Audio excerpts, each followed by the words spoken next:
우리 잠언서 오늘 3장 11절부터 26절까지 지혜를 얻은 자, 명철을 얻은 자 이 제목으로 말씀 보도록 하겠습니다. 잠언서 3장 11절부터 26절까지 같이 합독하시겠습니다. 같이 읽겠습니다. 내 아들아 여호와의 징계를 경히 여기지 말라. 그 꾸지람을 싫어하지 말라. 대저 여호와께서 그 사랑하시는 자를 징계하시기를 마치 아비가 그 기뻐하는 아들을 징계함과 같이 하시느니라.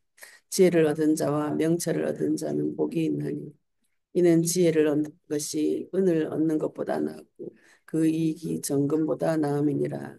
지혜는 진주보다 귀하니 네가 사모하는 모든 곳으로도 이를 비할 수 없도다. 그의 오른손에는 장수가 있고 그의 왼손에는 부귀가 있나니 그 길은 즐거운 길이요 그의 지름길은 다 평강이니라. 지혜는 그 얻은 자에게 생명나무라. 지혜를 가진 자는 복되도다. 여호와께서는 지혜로 땅을 털을 놓으셨으며 명철로 하늘을 견고히 세우셨고 그의 지식으로 깊은 바다를 갈라지게 하셨으며 공중에서 이슬이 내리게 하셨느니라.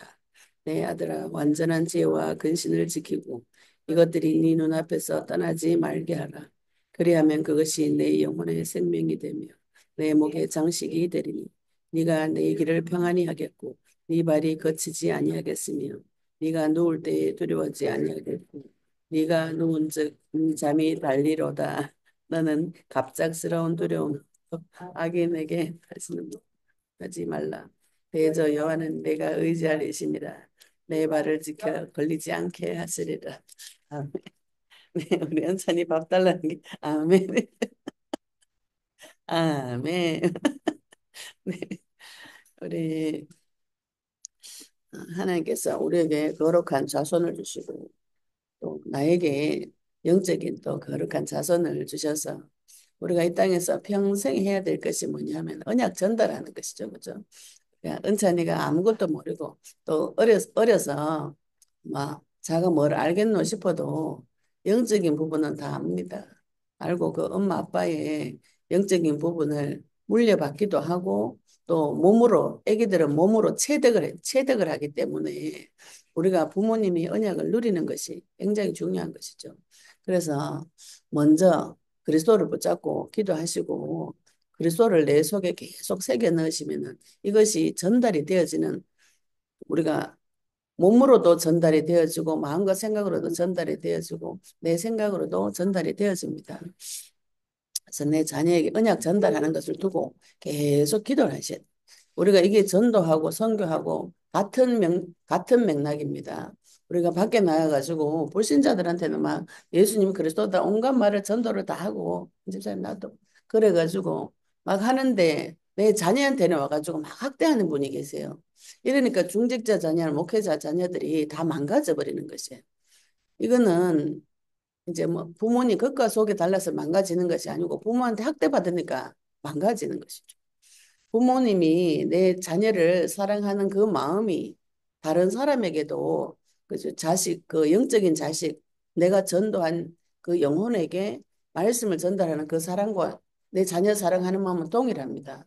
하나님께서 내 자녀 사랑하는 마음을 주시면은 다른 영혼 사랑하는 마음도 주시는 것이죠. 이 자녀를 주신다는 것은 하나님의 심정을 우리가 이해하는 것하고 똑같아요. 내가 자녀를 사랑하는 그 마음이 하나님께서 나를 사랑하는 마음하고 동일한 것이죠. 그러면은 우리가 내 자녀를 사랑할 줄 안다면 다른 영혼을 나에게 붙여주셨을 때도 사랑할 수 있다는 것이죠. 그죠? 그런데 이게 밖에 나가가지고는 전도하고 교회 안에 들어와 있는 영혼들한테는 막 사랑한다고 온갖 걸 다 퍼부어주는데 내 자녀는 사랑하지 않는 이거 자체가 이상한 것이죠. 먼저 내 자신을 살리고 내 자녀를 살리고 또 하나님께서 나에게 주신 이 비밀을 하나님께서 나에게 맡겨준 어린 양들에게 또 나누어 주는 그것이 다른 것이 아니고 동일한 것이에요. 오늘 말씀 보시면 하나님께서 잠언서 3장 11절에 시작이 내 아들아 여호와의 징계를 경히 여기지 말라 그 꾸지람을 싫어하지 말라 이랬어요. 우리가 이 앞에서 태영아부 메시지에서 내가 자녀에게 하나님과 사람 앞에서 지혜롭고 건강하게 자랄 수 있도록 내 자녀를 양육해야 되는데 마음속에 미련한 것이 얽혀져 있기 때문에 그 미련한 마음은 채찍질을 해서라도 쫓아내라 이렇게 명령하셨어요. 그런데 내 자녀에게 분노를 일으키지 않도록 그럼 내 자녀가 분노하지 않고 그죠? 언약을 전달하는데 징계와 채찍이 있는데 그 징계와 채찍을 할 때에 내 자녀에게 분노하지 않게 하는 것은 내 감정을 실어서 하는 것이 아니고 아이의 잘잘못을 명확하게 훈계를 하고 하나님의 법을 가르치라는 것이죠. 아이도 지각이 있기 때문에 자기 잘못한 것은 알아요. 그래서 법적으로 잘못된 것을 징계할 때 하나님께서 역사해 주시면 그 아이가 상처받지 않고 교육을 받을 수 있습니다. 상처, 엄마가 나를 미워하는구나. 아빠가 나를 미워하는구나. 이런 개념으로 훈계와 징계를 받아들이면 그 영혼이 망가지기 쉬워요. 오늘도 그 말씀, 이 말씀이 그 말씀입니다. 하나님께서 나를 징계하시고, 하나님께서 나를 꾸지람하시고, 이렇게 하는 것을 싫어하지 말라 이러잖아요. 말씀에 싫어하지 말라는 건 하나님께서 나를 죽이려고 하는 것이 아니에요. 그런데 많은 분들이 하나님의 징계와 채찍을 받았을 때에 마귀는 빼고 이렇게 생각하시면 이게 하나님이 내한테 죽이려고 했다. 이런 결론이 자꾸 납니다. 실제로 또 문제가 터지면 좋아지지 않고 점점 더 악한 쪽으로 간다는 것은 하나님의 징계라고 볼 수 없는 것이죠. 제가 봐선 그래요. 네, 어제도 어떤 분이 전화 오셔가지고 남편하고 이제 사이가 안 좋아서 100일 기도를 했대요. 100일 기도를 했는데 남편이 집을 나갔다는 거예요. 집을 나갔대. 그러면서 저보고 이렇게 이게 영적 싸움이 맞는가? 그리고 남편이 집을 나간 것이 마귀가 무서워서 튕겨나갔다. 이렇게 표현하신 거야. 내가 바보가, 바보가. 집사님 만난 하나님은 등시가, 왜 백일 기도했는데 남편이 튕겨나가냐? 마귀가 튕겨나가야 되는 것이지. 마귀가 튕겨나가는 것이 남편이 나가가지고 집을 나가 이혼하자 했다는 거예요. 와, 이건 무슨 이런 일을 다 했노. 그래가지고 자기가 나가는 남편한테 화 안 냈대, 화 안 냈대. 네 화 안 내는 그게 무슨 상관이 있노. 자기가 화 안 내고 남편 잘생기고 순종 잘했대. 이 소리를 하면서 이걸 영적 싸움이라고 표현한 교회 가니까 그렇게 가르쳐 주더라는 거예요. 와, 가슴이 답답해. 제가 뭐 이제 그때부터 이제 막 혈기가, 혈기가 올라오는 게 처음 상담하는 집사님한테 요거를 봐봐, 이가. 봐봐, 이가. 말귀를 그만이 못 알아듣나. 왜 귀신 나가야지? 왜 남편이 나가냐? 나간 남편도 들어오라 해야 될 판에. 그런데 또 그 남편하고 바람난 여자가 또 2층에 살고 있다네. 왜 가만히 놔뒀냐? 뭐 하는 거고 가만히 놔뒀대. 그래가지고 또 그 얘기를 또 자기 신우한테 가서 또 했다네. 바보 중에 상 바보 아이가. 내가 진짜. 근데 그거를 하나님 앞에 기도해서 응답을 받았다. 이렇게 표현하는 거예요. 근데 본인도 이 방향이 거꾸로 흘러가니까 이상했던 거죠. 그래서 제 영상을 듣고 전화를 이게 맞냐 안 맞냐 확인을 해달라는 거예요. 그래서 제가 복음 가지고 영적 싸움 하는 이 부분에 대해서 딱 설명해 주니까 헷갈리고 나중에는 혼동이 오고 나중에 한 40분 동안 했는데 머리가 너무 아파요 막 이러는 거예요. 그래서 먼저 언약 붙잡고 기도하시라고. 내가 나에게 오신 하나님, 좋으신 하나님, 여호와 이래 나에게 생명을 준비하고 모든 것을 준비해서 복을 준비해서 주시는 분인 것이지 내 문제가 상태가 점점 심각한 쪽으로 안 좋은 쪽으로 빠지면 내가 만난 하나님이 그분이 하나님 맞는가 확인부터 하셔야 되는 것이죠. 언약도 없어요. 언약도 없고 100일 기도를 했대. 무조건 교회 가가지고 100일 기도 작전 기도했대. 그래가 100일 기도 해가지고 응답 받은 것이 무엇인가 그러니까 뭐 자기 잘 참으래. 아이고야 참을 걸 참아라.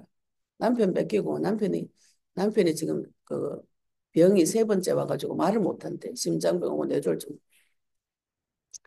집사님 창세기 12장 3절에 하나님께서 너를 저주한 자를 하나님 저주하고 너를 복준한 자를 하나님 복준다 했는데 남편 곧 죽겠습니다. 깜짝 놀라는 거야.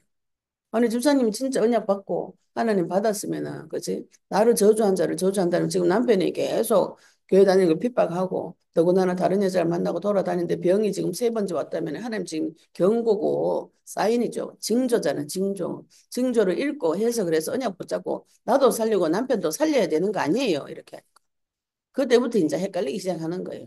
헷갈린다 헷갈린다 머리 아프다 혼돈스럽다 나중에는 머리가 막 아프다 왜 그런가요? 자기가 기도를 100일을 해도 받은 말씀이 없어요. 그리고 자기 문제에 대한 정확한 해석이 없어요. 이래 되면 오해되는 거죠. 이 나중 형편이 점점 심각해지는 거죠. 그럼 이혼해놓고는 하나님 뜻이다. 이렇게 해볼 수가 있는 것이에요. 하나님 뜻은 아니죠. 하나님 율법에 분명히 이혼하지 말라고 나와 있잖아. 그죠? 그래서 우리가 징계와 채찍을 하나님께서 나에게 주신 이유가 무엇인가? 그 꾸지람을 싫어하지 말고 12절에 보시면 대저 여호와께서 그 사랑하시는 자를 징계하시기를 마치 아비가 그 기뻐하는 아들을 징계함과 같이 하시느니라. 사랑하는 아들일수록 우리 옛말에도 그러죠. 사랑하는 자일수록 매를 대라 그러잖아요. 그죠? 미운 사람한테 떡 주고 사랑한 자에게 매를 대라는 것이 내 아이에게 언약의 말씀을 전달하기 위해서 명철을 전달하기 위해서 지혜를 전달하기 위해서 하나님께서 나에게 징계하시는 것 같이 내 아들에게 그렇게 하라는 것이죠. 그러면 하나님은 이 징계를 지나서 반드시 무엇을 주시는가요? 생명을 주시는 것이죠. 복을 주시는 것입니다. 그거의 3절에 지혜를 얻은 자와 명철을 얻은 자는 복이 있나니 그랬죠. 그죠? 지혜를 얻고 이 지혜도 하나님이고 명철도 하나님이에요. 지혜와 계시의 영, 성령, 명철을 주시는 분도 하나님이시죠. 성령이죠. 그죠? 얻은 자는 복이 이미 있는 거죠. 복이 있는 자는 지혜도 있고 명철도 있고 지혜와 명철을 왜 주시는가? 이 세상에서 정복하고 다스리라고 주는 것이에요. 가서 세상 가서 섬기고 그 마귀 들어가 있는 세상 사람 앞에 순종하고 그 사람한테 잘해주라고 이렇게 지혜와 명철을 주는 게 아닙니다. 나에게 이 지혜와 명철을 주실 때는 세상을 정복하고 다스리고 생육하고 번성하라고 주시는 것이죠. 그죠? 우리가 이 받은 것을 다 거꾸로 내 얼굴 내는데 그 선행이죠. 내가 그래가지고 남편한테 화 안 냈대. 화 안 내고 안 싸웠대. 안 싸우고 화 안 내면 뭐하노? 남편 집 나가는데 이혼하자고 달라드는데 그걸 깨지를 못하는데 세상 사람들이 내한테 달라들어가지고 막 지가 왕질하는 거를 그거를 내가 화 안 내가지고 순종한 것을 자랑으로 여기는 기독교인이 된다면 이건 비참한 것이에요. 하나님께서 나에게 지혜와 명철을 이미 주셨다고. 얻은 자가 복이 있어요. 복을 가지고 이 땅에서 생육하고 번성하고 하나님 나에게 붙여준 그 영혼, 불신자 영혼들을 잘 가르쳐야 되는 그 지혜와 명철을 가지고 잘 가르쳐야 되는데 이걸 다 거꾸로 하고 있는 거지. 나에게 주신 복이 그러면 이 지혜가 어느 정도로 가치 있는 것인가? 14절에 지혜 얻는 것이 은을 얻는 것보다 낫고 그 이익이 정금보다 낫다. 내가 받은 이 지혜가 은보다 금보다 더 낫다는 것이죠. 그 지혜가 진주보다 귀하고 네가 사모하는 모든 것으로도 이에 비교할 수 없다. 우리가 이 땅에서 하는 지식으로도 이 지혜와 명철을 하나님을 비교할 수 없어요. 하나님으로 오는 복을 비교할 수가 없어요. 그냥 육신적으로 설명한다면은 오른손에 장수가 있고 왼손에 부기가 있다. 사람이 좋아하는 장수, 부기, 영화 이 모든 것이 하나님의 손에 있는 것이죠. 내가 노력한다고 되는 것이 아니고 그 길은 즐거운 길이요 그의 지름길은 다 평강이니라. 지혜는 그 얻은 자에게 생명나무라 그랬어요. 우리가 에덴 동산의 중앙에 생명나무가 있고 선악을 알게 한 나무 열매가 있다 그랬어요. 생명나무는 영생을 얻는 것을 말합니다. 이 우리가 영생을 얻은 자로 내 안에 생명나무가 들어왔어요. 그래서 이 영생을 하나님 아는 것이 영생입니다. 우리가 성령을 받았다면 그분과 교제하면서 하나님 안에서 하나님 주시는 지혜와 창조의 능력을 지속적으로 반복적으로 계속 생명을 공급하는 일이 벌어지는 것이죠. 생명나무라 지혜를 가진 자는 복되도다. 그래서 19절부터 26절까지 하나님께서 창조주라는 것을 그리고 창조하셨을 때 이게 너무 내가 너무 많이 했네. 이 잠언적인 내용이 너무 많네. 창조주이시면서 그분으로 인해서 예, 그분으로 인해서 하나님께서 29절, 20절은 창조주, 하나님께서 창조하신 것을 말씀하시고 22절에 보시면 네 목에 장식이 된다. 하나님께서 나의 명예가 되어주는 것이죠. 하나님께서 나를 그 명예롭게 이 세상에 부귀 영화도 주시고 모든 것을 세워주시고 또 평안히 하겠고 네가 누울 때 두려워하지 않겠고 네가 누운즉 잠이 달리로다. 두려움이 사라지고 내 마음이 평안하니까 평안하게 육신적으로도 잠을 자고 갑작스럽게 우리가 살다 보면은 또 세상 살다 보면 갑작스러운 일이 터지잖아요. 그죠? 근데 그 두려움도 악인에게 닥치는 멸망도 두려워하지 말라. 대저 여호와는 네가 의지하리시니라. 네 발을 지켜 걸리지 않게 하시리라. 하나님께서 주시는 그 두려움도 이길 수 있고 세상 이길 수 있는 모든 것이 지혜 되시고 명철 되시는 그분이시죠. 내가 지혜를 얻고 명철을 얻었어요. 이미 그 지혜와 명철을 내 자녀에게 전달하셔야 되는데 여기에 굉장히 많은 지혜가 또 필요합니다. 내 자녀에게 언약 전달하는 것이 내 인생 최고의 사명이 하나님께서 나에게 주신 사명이 무엇인가요? 자녀에게 언약 전달하는 거예요. 내 자녀에게 언약 전달하다 보면은 영혼에게 다른 영혼에게도 언약 전달할 수 있는 지혜가 옵니다. 아버지의 심정이 내 마음속에 옵니다. 사랑할수록 자녀를 가르쳐야 되는 것이죠. 내 사랑하는 만큼 하나님이 나를 어느 정도 사랑하는가? 내가 내 자녀를 사랑하는 것 이상으로 사랑하는 것이죠. 그 사실을 깨달으시고 언약 전달하신 일에 생명을 걸고 하나님께서 전달하는 그 일에 지혜를 주시기를 예수 이름으로 축복합니다. 우리 오늘 받은 말씀 가지고 잠시 기도 드리시고 나눔하도록 하겠습니다. 하나님 아버지 은혜 감사합니다. 우리에게 지혜를 주시고 명철을 주시고 아버지 하나님 우리가 하나님께서 나를 징계하고 그 꾸르지람을 하셔도 아버지 싫어하지 말고 여호와께서 그 사랑하시는 자를 징계하시기를 마치 아비가 그 기뻐하는 아들을 징계하는 것과 같다 하셨사오니 아버지 하나님께서 나에게 주시는 징계와 꾸지람을 듣고 책망을 받고 지혜를 얻고 명철을 얻는 자 되도록 주님 축복하여 주시옵시며 하나님 주시는 이 지혜가 은보다 낫고 금보다 낫고 진주보다 낫고 그 오른손에 장수가 있고 왼손에 무기가 있고 하나님께서 주시는 모든 그 생명나무 지혜를 얻은 자 하나님 생명나무로 하셨으니 지혜를 가지고 있는 복된 자로 세상을 천지만물을 정복하고 다스리며 그 어떤 두려움도 이기고 아버지 하나님 육신적으로도 평안하여서 내 발을 지켜 걸리지 않게 하시는 주 예수 그리스도 바라볼 수 있도록 인도해 주시옵시며 내가 주 예수 그리스도 오직 주님만 의지할 수 있도록 주님 축복하여 주시옵소서. 아버지 내 감사드리며 예수 그리스도 이름으로 기도드렸습니다.